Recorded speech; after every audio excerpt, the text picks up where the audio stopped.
要怪变的。该花则花。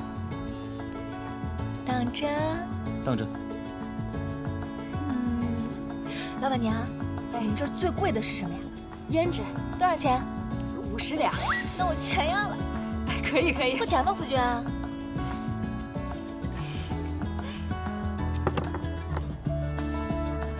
辛苦了。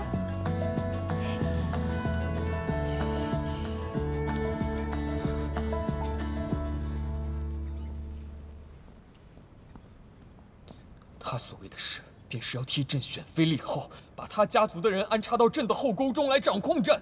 陛下，当心隔墙有耳啊！你告诉朕，朕已然19，一国之君不能当政，为何连自己的婚姻之事也身不由己？只要江景怀交出虎符，陛下亲政是早晚的事。可他是朕的将军。他也是太后看中的将军，可他守护的是朕的江山。奴才知道陛下仁厚，始终不愿动手。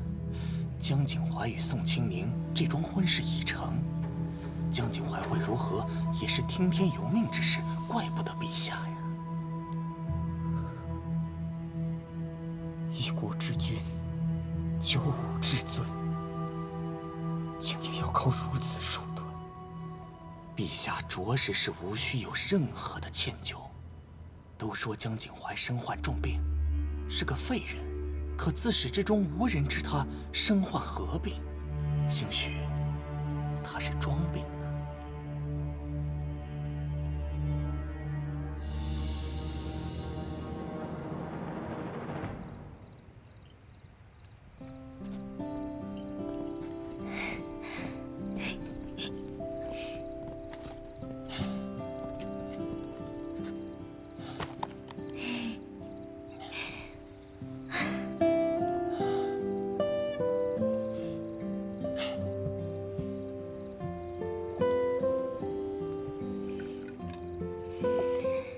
辛苦啦。谢夫人。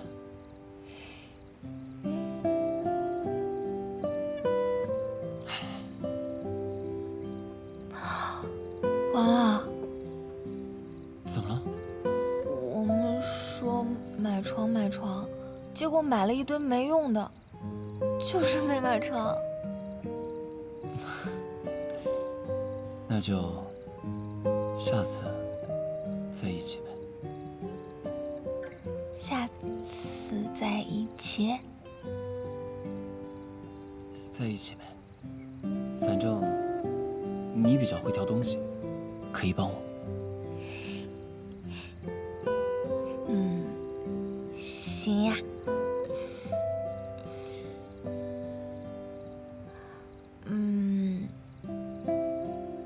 我先去睡觉啦。那我也先去睡了。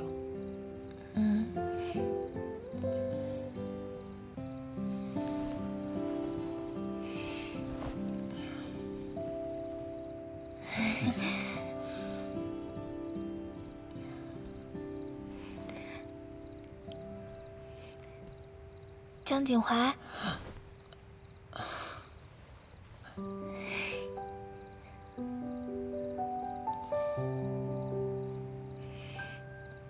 晚安。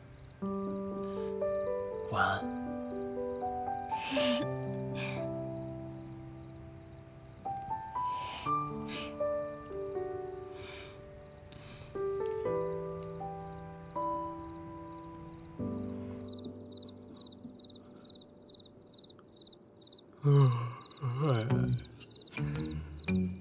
燕燕，你快告诉我，阿简哥哥他到底喜不喜欢宋清宁？郡主，我就是个护卫，明天早上还得去卖花，我怎么会知道将军喜不喜欢夫人啊？你可不是一般的护卫，你跟我和阿简哥哥是一起长大的好朋友。郡主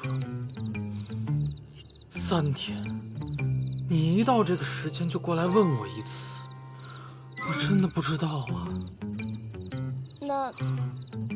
那你看不出来吗？郡主，我眼睛实在是睁不开了，我真的看不出来。哎呀，你给我醒醒！你快告诉我，阿锦哥哥，他平时是怎么对待宋清宁的？你告诉我，我自己去分析。门就在那里，咱们不能到府里说吗？为什么非要在这儿啊？那可不行。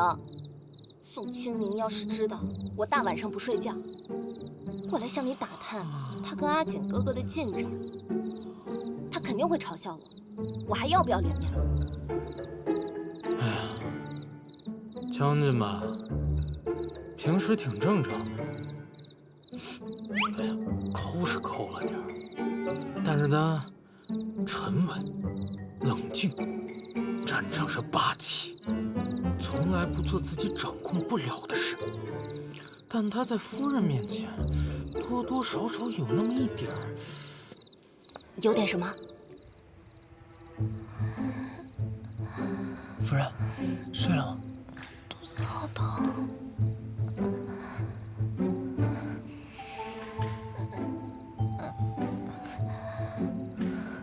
夫人，睡了吗？肚子怎么这么疼啊？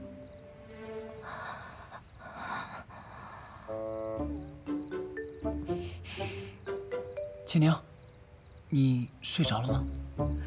我醒了。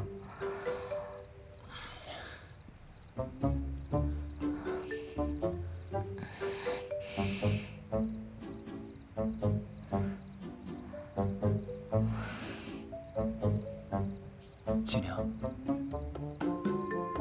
我是想问你，最近为何总喊我夫君啊？夫君就是夫君，喊什么都一样。那怎么能一样呢？赶紧去睡吧。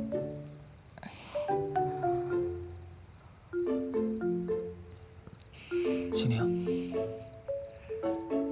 苏清宁，你又睡着了？